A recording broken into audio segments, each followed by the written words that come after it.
The reality is, I just put up a post this morning that basically said a couple earning $60,000 and $45,000 a year with a small credit card and a small personal loan borrow $700,000. To me, the media says property's unaffordable. No, but when they say it's unaffordable, are they sort of saying it's ridiculous that someone at that level can spend that much on a house?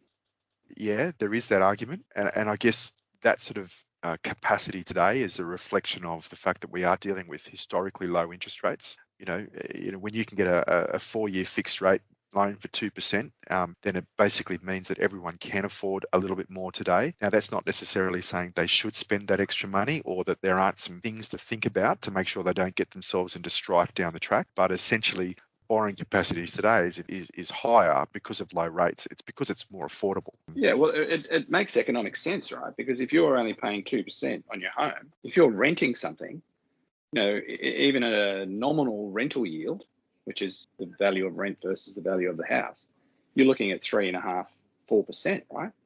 Correct. So you're actually saving money at the moment by buying a house. It's better on your cash flow.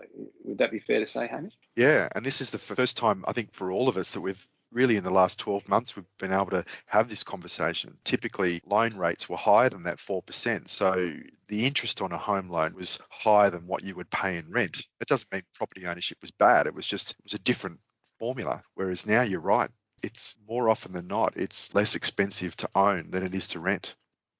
Yeah, well, basically buying a house when it was, more expensive to pay it off than rent, right, was a long-term sensible decision, right? Because rent goes up and your debt goes down. But at the moment, it's also a short-term good decision, right, as well as a long-term decision. Yeah. And so my point, and I guess what we're both really saying is that home ownership is achievable. But I think what young people need to do, and all people need to do, is realise that they have to balance the decisions they make to spend money today versus putting that money away for the future. Yeah, and it's almost like hurry up and do it because you're wasting your money on rent in this environment. Yeah. Yep. So Matt, people looking to go the next step in their property life, what should they do?